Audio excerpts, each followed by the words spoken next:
नमस्कार मंडळी, स्वागत आहे तुमचं आपल्या यूट्यूब चॅनेलवरती. चला तर मग बघूया आजची आपली नवीन स्टोरी. आपली नवीन स्टोरी आहे कथा शिव पार्वतीच्या प्रेमाची.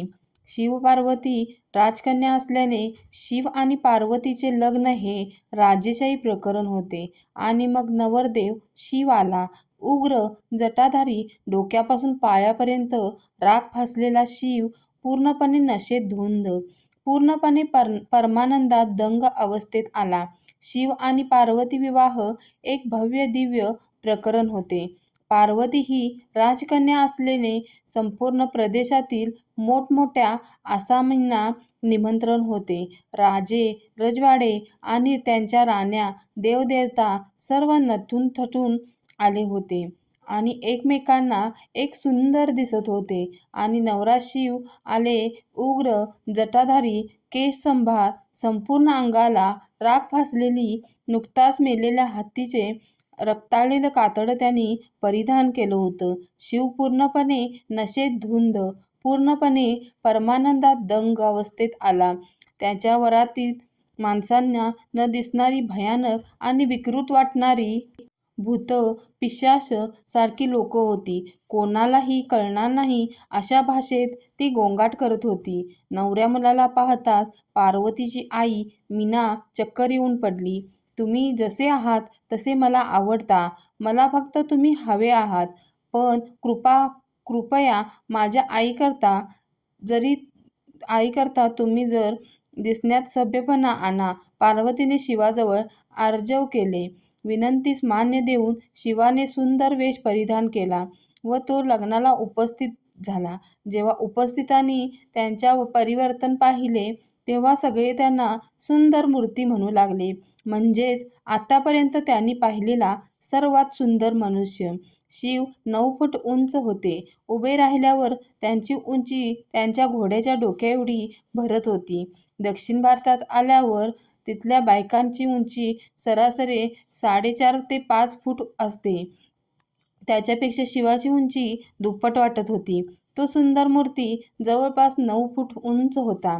त्यांची उपस्थिती सर्वांना विस्मयकारक वाटत होती. शिव आणि पार्वती, एका तपस्वीचा राजकन्येशी विवाह. तर शिव लग्नाला आले. अशा प्रकारच्या विवाहात, विशेषतः भारतात, नवरा व नवरी यांच्या पूर्वजाबद्दल अभिमानाने बोलतात. त्यांचे खानदान, त्यांची वंशावळ, त्यांची नाळ कोणाशी जोडलेली आहे, याचे रक्त कोणते आहे, त्यांची वंशावळ किती महान आहे याविषयी बोलले जाते. नवरीचे वडील म्हणजेच पार्वतीचे वडील हिमावत हे हिमालय पर्वत प्रदेशाचे राजे होते. त्यांच्या वंशावळीबद्दल खूप गौरवशाली गोष्टी सांगण्यात आल्या. पण आता नवऱ्याबद्दल काही न बोलता शिव शांत व स्तब्ध बसून होते.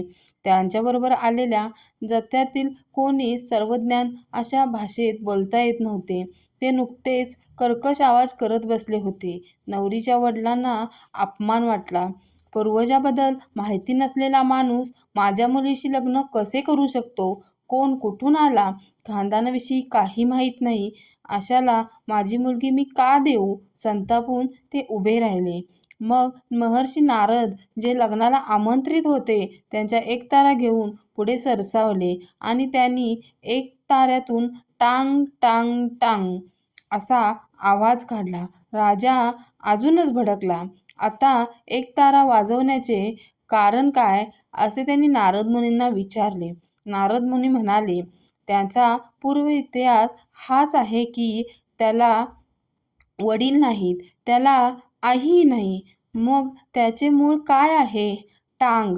त्याचे मूळ आहे नाद किंवा ध्वनी, स्पंदन. स्पंदनातून त्यांचा जन्म झाला आहे.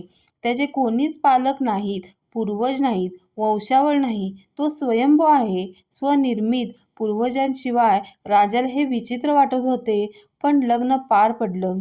शिव पार्वती विवाह कथेतील प्रतिकात्मकता अशी आहे की या कथेतून आपण असा बोध घ्यायचा आहे की जेव्हा आपण आदियोगीबद्दल बोलतो तेव्हा आपण जीवनाशी संपूर्ण एकरूप झालेल्या आदिम पुरुषाबद्दल बोलतो.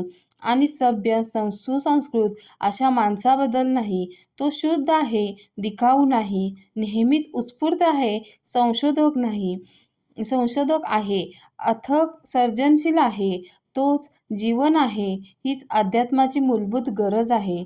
इथे जर तुम्ही तुमचे विचार, तुमची मते यांची मोठ बांधून बसलात, म्हणजे बाहेरील स्मृतींशी शलाका घेऊन बसलात, तर तुम्ही फक्त मानसिकतेचे गुलाम बनून जाल. परत जर तुम्ही इथे जीवनाचा अंश म्हणून बसलात, तर अस्तित्वाच्या प्रक्रियेत सामावले जाल.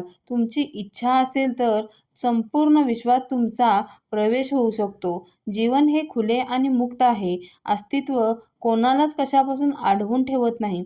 असेच म्हटले आहे की ठोठावला की लगेच दार उघडेल. खरं तर दार ठोठावण्याची गरज पण नसते, कारण ते प्रत्यक्ष दारच नसते.